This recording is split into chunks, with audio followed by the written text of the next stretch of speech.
ஆமாப்பா, என்னெல்லாம் செய்திருக்கீங்கப்பா, சொல்லி பாருங்க, சொல்லி பாருங்க. ஒரு 10 minutes ஃபர்ஸ்ட் அவரை புகழ்ந்து பாடிட்டே இருங்க, புகழ்ந்து பேசிட்டே இருங்க.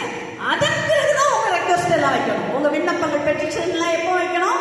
அதான் கோயில்கள்ல எல்லாம் விண்ணப்ப பெட்டி தான் நிறைஞ்சிருக்கு. நன்றி செலுத்துற கூட்டம் அவ்வளவா இல்லை. சரிங்களா? இப்ப நம்ம எப்படி இருக்கணும்? ஒரு மாறுதலா இருக்கணும். சரிங்களா? அப்ப நம்ம எப்போதுமே ஆண்டவருக்கு நன்றி சொல்லுகிற பிள்ளைகளா இருக்கணும். ஆண்டவர் அதை ரொம்ப விரும்புறாரு. ஒண்ணு நமக்கு கிடைக்கலையா, புலம்பாதீங்க, முணுமுணுக்காதீங்க. லேட்டா தந்தாலும் லேட்டஸ்டா சூப்பரா தருவாரு. சரியா? சூப்பரா தருவாரு.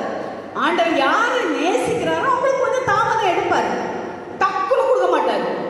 ஆண்டவர் யாரை ரொம்ப நேசிக்கிறாங்களோ அவங்களுக்கு நீங்க பாருங்களேன், கொஞ்சம் லேட்டா நம்ம அண்ணாளுக்கு சாம்பையில உடனே கொடுத்துருக்கலாம்ல. அதுக்கப்புறம் 5 பிள்ளைகளை கொடுத்தாரு. ஏன் அந்த பிள்ளைய இவ்வளோ கூட கஷ்டப்படும்? புருஷன் கூட குறை சொல்லலை. கணவன் சொல்றான், அந்த 10 பிள்ளைகள், பெண்ணினாளுக்கு 10 பிள்ளைகள், 2 மனைவிகள், பெண்ணினாளுக்கு 10. அந்த 10 பிள்ளைகளை விட நான் உனக்கு மேலானவன்னு சொல்றேன். எந்த புருஷன் சொல்லுவான்? எந்த மாமியார் சொல்லுவாங்க? சொல்லுவாங்களா? குழந்தை இல்லைன்னா எப்படியெல்லாம் சொல்லுவாங்க இல்லையா? ஆனா அவன் சொல்ல குழந்தை இல்லாத பத்தி கவலையே படல. அண்ணாளுக்கு குழந்தை இல்லை. ஆனா அண்ணாள் தேவ சமூகத்துக்கு ஆண்டோடைய கோயிலுக்கு வரணும்னு கடவுள் தீர்மானித்திருந்தார். அவ கோயிலுக்கு வந்து ஜெபிக்கணும், கண்ணீர் விடணும்.